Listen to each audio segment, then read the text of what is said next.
우리 주님께서 12제자들을 전도자로 보내시면서 예수님께서 전도자로 보내신 장면이 두 군데 있어요. 한 군데는 70명의 전도자를 각 고을과 마을에 보내셨고, 오늘 우리가 읽었던 이 마태복음 10장에서는 12제자를 부르시고 그 12제자를 또 전도자로 보내시는 장면이에요. 근데 이 12제자들을 보내시면서 예수님께서 두 가지를 그 12제자에게 말씀해 주셨는데, 첫 번째는 무엇인가 하면 무엇을 빌어야 되는지, 그리고 두 번째는 무엇인가 하면 그 비는 것이 그것을 받아들이는 자들에게 어떤 축복으로 나타날 것인지, 그리고 마지막으로는 혹시라도 제자들이 전하는 그 평안을 그들이 받지 않을 경우에 그때 주어지는 복이 무엇인지를 세 가지를 말씀해 주시는데, 첫 번째, 평안을 빌어야 한다는 사실입니다. 전도자는 평안을 빌어야 된다. 옆에 있는 분에게 평안을 빕시다 한번 할까요?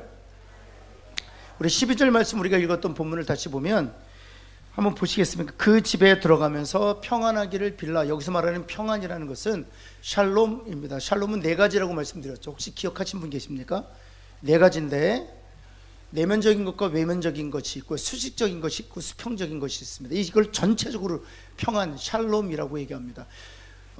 이 외면적이고 내면적인 건 무엇입니까? 외면적인 건 평화, 그 다음 내면적인 건 평안, 그렇죠? 밖으로는 평화를 누리고 안으로는 평안을 누리는 것이죠. 그 다음 수직적으로는 그렇죠, 질서, 그 다음 수평적으로는 조화를 의미합니다. 이것을 가리켜서 사실은 샬롬이라고 얘기한다는 거죠.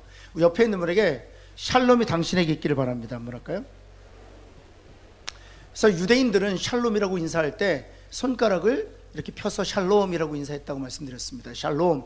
왜냐하면 이 샬롬은 누가 주시는 것이기 때문에, 하나님이 주시는 것이 있다. 이 샬롬은 우리가 만들어낼 수 있는 것이 아닙니다. 왜냐하면 동시적으로 주어져야 되거든요. 그래서 외부적으로는 평화가 임하고 내면적으로는 평안이 찾아들고, 또 수직적으로는 질서를 가져오고 수평적으로는 조화를 가져오는 것, 이게 이제 동시적으로 균형적으로 주어져야 되는 것이기 때문에 이건 하나님만이 주실 수 있습니다. 제가 일전에 잠깐 말씀드렸지만 이 수직적이고 수평적인 것, 질서와 조화만을 가지고 얘기하면, 질서를 강조하다 보면 조화가 깨져요. 그 가정에서 아버지가 질서를 굉장히 강조하잖아요. 그럼 조화가 깨져요. 그리고 조화를 강조하다 보면 질서가 무너져요. 이 균형을 잡는 게 얼마나 힘들지 몰라요. 제가 부교육자들과 관계에서도 질서를 제가 잡느라고 제가 약간 좀 엄격하잖아요. 그럼 뭐가 깨져요? 이 조화가 깨져요. 그래서 이 수평적인 조화를 좀 제가 강조하기 위해서 인카네이션 하잖아요. 우리가 보통 인카네이션은 성육신 하잖아요. 질서가 사라져요. 이게 인간이 할 수 있는 게 아닙니다. 인간이 할 수 있는 게 아닙니다. 그러니까 이런 생각이 드는 거예요. 조화를 강조하다 보면 맘먹어? 이런 생각이 들어요. 그리고 또 질서를 강조하다 보면 이 조화가 깨져요. 어떤 경우가 있냐면, 제가 막 엄격하잖아요. 그럼 제 앞에서 어떤 경우는 숨도 못 쉬어요. 이건 그렇다는 거죠. 여러분 아시겠지만, 그래서 제가 강조하고 싶은 건 뭐냐 하면, 이거 사람이 만들어낼 수 있는 게 아니다. 사람이 만들어낼 수 있는 게 아니다. 그리고 외부적으로 이 교회도 역시 마찬가지입니다. 교회적으로도 이 평화를 막 강조하다 보면 전투해야 돼요. 싸워야 돼요. 그러다 보면 내면에 뭐가 깨져요? 평안이 깨져요. 싸우다 보면 마음이 힘들어요. 자, 여러분들과 싸우고 싶지 않죠? 옆에 있는 분에게 당신과 싸우고 싶지 않습니다 볼까요? 내 외부의 평화를 지키기 위해서 막 싸워야 돼요. 그러면 평안이 깨져요. 근데 내 평안을 위해서 안 싸운다. 그럼 또 뭐가 깨져요? 계속 밖에서 막 건드리는 거예요. 그래서 이 평화와 평안도 사실 우리가 만들 수 있는 게 아니에요. 그럼 한번 생각해 보세요. 밖으로는 평화가 있고, 안으로는 평안이 있고, 위로는 질서가 잡히고, 옆으로는 평안, 조화가 있고, 이거 누가 주실 수 있어요? 하나님만이 주실 수 있어요. 이건 정말 하나님만이 주실 수 있어요. 이것이 무엇이냐? 천국의 상태를 가리키는 거예요. 천국은 어떻습니까? 밖으로도 평화가 있고, 내면으로도 평안이 있고, 수직적으로도 질서가 있고, 수평적으로 조화가 있는 것이 바로 천국이죠. 그래서 평안을 빌라, 이 샬롬을 빌라는 것은 천국이 그 가정에 임하기를 빌라하는 것입니다. 이것은 복음보다 훨씬 더 본질적인 거예요. 왜 복음이 필요한 것입니까? 실제적으로 이 천국의 삶이 임하도록 하기 위하여 복음이 필요한 것이거든요. 그래서 평안을 빌라 말하는 것은 복음이 주는 실제적 결과가 그 가정에 임하기를 원한다는 것입니다. 그래서 여러분, 우리 전도자들은 바로 이 축복, 샬롬 축복자들이라는 사실이에요. 이런 마음을 가지고 우리가 복음을 전해야 되는 것이죠. 이 복음을 통해서 하나님의 나라가 우리 가정 가운데, 당신의 가정 가운데, 당신의 공동체 가운데, 당신의 삶 가운데 이루어지기를 바랍니다. 이것이 우리 전도자가 해야 될 일이라는 것입니다. 우리 다시 한번 옆에 있는 분에게 당신의 가정에 샬롬이 임하기를 바랍니다. 한번 할까요? 네. 더 특별히 한 번 더, 당신의 삶에 샬롬이 있기를 바랍니다. 한 번 더 할까? 당신의 낯빛이 어두운 걸 보니 샬롬이 없네요. 여러분, 정말 그렇습니다. 이 염려가 있잖아요, 걱정이 있잖아요. 그것이 무엇이든 간에 샬롬이 깨진 상태예요. 근데 하나님께서 은혜를 주셔서 문제가 해결되고, 하나님께서 은혜를 주셔서 정말 우리 가운데 평안과 질서와 조화를 누리 샬롬을 누리게 되면 얼굴부터 밝아져요. 그런 은혜가 먼저 전도자인 저와 여러분에게 있기를 예수 그리스도 이름으로 축원합니다. 그래서 여러분, 에베소서 6장 15절 말씀 볼까요? 이 복음을 가리켜서 이렇게 표현합니다. 에베소 6장은 전신갑주가 나오는데, 제가 깜빡하고 방송실에 안 드렸어요. 제가 나올 줄 알고 기다리고 있었는데 여러분 한번 찾아보시겠습니다. 성경 한번 찾아보시겠습니다. 에베소 6장 15절 말씀, 성경을 한번 찾아보시겠습니다. 에베소서 6장 15절 말씀. 네, 같이 한번 읽어볼까요? 시작. 여기 복음을 얘기할 때 복음을 신이라고 얘기하고 있지 않습니까? 근데 이 복음을 얘기할 때 어떤 단어가 수식하고 있어요. 그렇죠? 어떤 복음? 그렇죠. 복음을 가리켜서 평안의 복음이라고 얘기하는 거예요. 평안의 복음이라고 얘기하는 거예요. 복음이 가져다주는 결과가 평안이라고 얘기하는 거예요. 여러분, 그래서 예수님께서 12제자를 보내시면서 평안을 빌라 말씀하셨던 것입니다. 복음이 가져다주는 결과가 평안이기 때문에. 그래서 요한복음 14장 27절에도 주님께서 이렇게 말씀하셨습니다. 내가 평안을 너에게 주노라. 그 평안은 세상이 알 수 있다 없다? 없다는 것입니다. 더 정확히 말씀드리면 세상이 그 평안을 만들어낼 수 없다는 것입니다. 우리가 아무리 노력하고 우리가 아무리 애쓴다고 해도 평안을 가져다 줄 수 없다는 사실입니다. 사랑하는 성도 여러분, 우리가 전하는 복음은 바로 이 평안을 그 개인과 그 가정에 전달하는 중요한 사명인 것이죠. 우리가 기도할 때 하나님, 복음으로 말미암아 그 가정이 평안을 누리게 하여 주옵소서, 평화를 누리게 하여 주옵소서, 질서와 조화, 샬롬을 누리는 가정이 되게 하여 주옵소서. 그런 축복을 전달하는 사명자들 되시기를 예수 그리스도는 다시 한번 축원합니다. 그렇다면 두 번째, 평안을 받기에 합당하면 평안이 그 가정에 임한다는 것입니다. 여러분 다시 한번 마태복음 10장 13절로 와보시겠습니까? 마태복음 10장 13절 성경을 펴시고 한번 읽어볼까요? 찾으셨으면 한번 읽겠습니다. 시작. 그 집이 이에 합당하면 너희 빈 평안이 거기 임할. 잘 보세요. 우리가 빈 평안, 우리가 정말 주고 싶어하는 그 축복, 그 샬롬이 그 개인과 그 가정에 임할 거라는 거예요. 그런데 전제가 있습니다. 이것이 합당할 경우에요. 이것이 합당할 경우에. 한번 따라해 볼까요? 축복이 합당한 경우에 그 축복이 그 개인의 삶에 임할 것입니다. 그러면 무엇이 합당하게 하는 것입니까? 합당할 경우에만 우리가 빈 축복이, 그 평안이, 그 샬롬이 그 개인과 가정에 임할 거라는 거예요. 그럼 무엇이 합당하게 하는 것입니까? 그에게 어떤 자격이 있어야 합당하게 되는 것입니까? 아니면 우리가 성실히 부지런히 전하면 그것이 합당하게 하는 것입니까? 아니죠. 무엇이 그것을 합당하게 하는 것입니까? 하나님이 은혜 주시기로 결정해야만 합당하게 되는 거예요. 하나님께서 택하신 사람들만 그 축복을 누릴 수 있는 합당한 개인과 가정이 되는 거예요.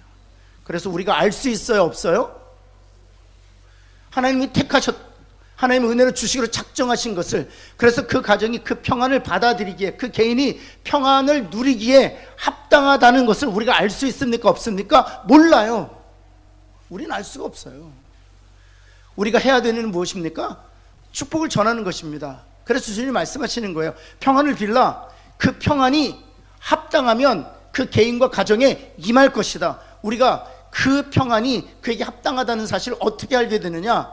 그들이 우리가 빈 그 샬롬의 축복을 누리게 되면 그 결과를 보고, 아, 하나님께서 이 가정에 샬롬을 주시기로 결정하셨구나, 은혜를 베푸시기로 하나님이 이미 창세전에 택하신 가정이구나, 그 결과를 보고 알 수 있는 거예요. 그래서 여러분, 먼저 단정 짓지 말고 평안을 비는 저와 여러분 되기를 예수 그리스도는 축원합니다. 여러분, 지금 우리가 볼 때 아주 단단한 굳어진 사람처럼 보일 수도 있어요. 결코 변하지 않을 것 같은 사람도 있습니다. 여러분, 그런데 아세요? 하나님께서 택하신 영혼이면, 그리고 하나님께서 은혜 주시기로 결정한 사람이라면 우리가 빈 그 평안이 그 개인과 그 가정에 임하게 될 줄을 믿습니다. 여러분, 그래서 에베소서 1장 4절에서 5절을 보면 한번 여러분 찾아볼까요? 에베소서 1장 4절에서 5절 한번 찾겠습니다. 굉장히 중요한데, 1장 4절에서 5절, 에베소서 1장 4절 5절 찾으셨으면 한번 읽겠습니다. 시작. 고 창세전에 그리스도 안에서 우리를 택하사 우리로 사랑 안에서 그 앞에 거룩하고 흠이 없게 하시려고 그 기쁘신 뜻대로 우리를 예정하사 예수 그리스도로 말미암아 자기의 아들들이 되게 하셨다. 여기에 보면 택하셨다, 예정하셨다라는 단어가 나와요. 4절에 택하셨다, 그 다음 5절에 예정하셨다. 이것은 무엇을 얘기하는 것입니까? 누가 택하셨다는 것입니까? 택하심의 주어가 누구예요? 하나님이 택하셨다. 언제 택하셨습니까? 창세전에. 그 택하신 동기가 뭡니까? 5절에 있어요. 택하신 동기. 하나님께서 창세전에 택하시고 예정하신 동기가 있어요. 그 동기가 뭡니까? 기쁘신 뜻. 하나님이 기뻐하시는 것이 그 영혼을 택한 동기란 말이죠. 언제요? 창세전에 택하시고 창세전에 이미 예정하셨다. 무엇을 예정하셨다는 것입니까? 자신의 아들들이 되게 하시는 것을 예정하셨다는 것입니다. 이것만이 그가 샬롬을 누릴 수 있도록 있는 합당함이라는 것이죠. 사랑하는 성도 여러분, 우리가 그래서 기대를 가지고 또 기도하면서 하나님 택하셨을 줄을 믿고 복음 전하는 거예요. 그리고 그 복음으로 말미암아 그 영혼이, 개인과 가정이 그 샬롬의 축복을 누리게 된다면 하나님께서 합당하도록 택하신 영혼인 거죠. 그런 분명한 사실을 알고 복음 열심히 뿌리고 전하는 저와 여러분 되기를 바랍니다. 그리고 마지막, 그래서 이렇게 보면 바울이 가는 곳마다 복음 전했는데, 특별히 에베소에서는 아굴라 브리스길라에게 복음을 전했어요. 아굴라 브리스길라에. 그래서 아굴라 브리스길라가 합당했죠. 그래서 복음을 받아들이고 평안을 누리게 되었습니다. 샬롬을 누리는 가정이 되었습니다. 디모데 가서 복음을 전할 때, 루스드라에 가서 복음을 전할 때 디모데가 합당한 사람이었어요. 그래서 복음을 받아들이고 디모데가 샬롬을 누리게 되었죠. 로마 감옥에 있을 때에는 오네시모에게 복음이 전가됐어요. 그리고 그 합당한 사람이었기 때문에 그가 도망친 노예였지만 샬롬을 누리게 된 것이죠. 그 샬롬의 결과로 주인인 빌레몬과도 평안을 누리게 되었죠. 결국에는 목사로서 에베소 교회의 4대 목사로 섬기게 되는 것을 우리가 보게 되었습니다. 여러분, 고린도에서는 회당장이었던 소스네데에게 복음을 전했습니다. 회당장이어서 바울을 박해하던 그룹의 일원이었지만 복음을 받아들이고 합당한 사람이었기 때문에 그 복음의 결과로 샬롬을 누리게, 소스네데는 고린도 교회의 3대 목사님으로 고린도 교회를 섬기게 됩니다. 이런 것처럼 하나님께서 합당하도록 이미 택하여 예정하신 사람들이 있다는 것입니다. 그들에게 복음 전하면 그들이 열매를 맺게 되는 거죠. 세 번째, 여러분, 근데 만약 합당하지 아니하면 어떻게 되냐? 합당하지 아니하면 13절 말씀 볼까요? 복음을 전했는데 하나님 택하셔서 합당한 사람이 되게 하신 영혼도 있고, 13절을 보면 합당하지 않은 사람들이 있어요. 13절 한번 다시 한번 볼까요? 같이 한번 처음부터 끝까지 읽겠습니다. 시작. 그 집이 이에 합당하면 너희 빈 평안이 거기 임할 것이요. 그 다음 중에 시작. 만일 합당하지 아니하면 평안이 너희에게 돌아올 것이다. 와, 하나님이 이미 창세전에 예정하시고 택하셔서 합당하게 하셨으면 우리가 빈 복음이 샬롬이란 실제적인 축복을 그 개인과 가정에 줄 것이지만, 합당하지 아니하면, 하나님께서 택하신 영혼이 아니라면, 그래서 그 복음과 우리가 빈 샬롬이란 축복을 그가 받아들이려고 하지 아니하면 그 평안이, 그 축복이 누구에게 들어온다고요? 옆에 있는 분에게 한번, 당신에게 돌아갑니다 한번 할까요? 근데 정확히 말씀드리면 당신은 아니에요. 전한 사람에게만 돌아가요. 여기서 그렇게 말씀하시는 거예요. 그 평안을 빈 사람에게만 돌아갑니다. 다시 한번 옆에 있는 분에게, 전한 사람에게만 평안이 돌아갑니다 한번 할까요? 이게 엄청난 축복이에요. 여러분, 10명에게 우리가 평안을 전하잖아요. 그럼 몇 명이 합당할까요? 통계적으로 10명에게 평안을 전하면 몇 명이 하나님께서 이미 창세전에 예정하시고 택하신 합당한 사람일까요? 한 명이 한 명. 10명 중에 한 사람이에요. 9명은 합당하지 않은 사람이에요. 여러분, 그런데 우리가 전도할 때 한 명 때문에 전도합니까? 아니면 9명 때문에 두려워서 전도 못합니까? 솔직히 말씀하세요. 한 명 때문에 기뻐서 전도합니까? 아니면 9명 때문에 주저하고 두려워서 전도 못합니까? 그 9명 때문이에요. 전하다가 수치를 당하고, 전하다가 모멸감 받을 것 같은 두려움 때문이에요. 근데 주님이 말씀하시는 거예요. 평안을 전했는데 그가 평안을 받아들이기에 합당치 아니하면, 하나님께 택하신 사람이 아니라면, 그래서 하나님께서 예정하신 사람이 아니라면 너를 박해할 수도 있고, 너를 핍박할 수도 있고, 너에게 수치감과 모멸감을 안겨줄 수도 있지만, 내가 전한 평안은 다른 데 가지 아니하고 전한 너한테 간다. 이게 얼마나 큰 축복입니까? 사랑하는 성도 여러분, 그래서 전해야 되는 거예요. 여러분, 둘 중에 하나예요. 전했는데 하나님 예정하시고 택하셔서 합당한 사람이면 그 샬롬의 축복이 그 개인에게 임할 거예요. 그 가정에 임할 거예요. 그것을 보는 즐거움도 너무 커요. 그런데 더 중요한 것은 9에게 전했지만 그들이 합당하지 못하여 그 전한 복음 때문에 우리를 박해하고 핍박하고 또 때로는 수치와 모멸감을 안겨다 준다 할지라도 우리 주님이 친히 약속하신 것이 있어요. 평안을 전한 그 전도자에게 그가 받지 아니한 그 평안을 주시겠다는 거예요. 올 한해 이 축복을 한번 우리가 경험해 보실 수 있기를 바랍니다. 그런 전도자들 되어지기를.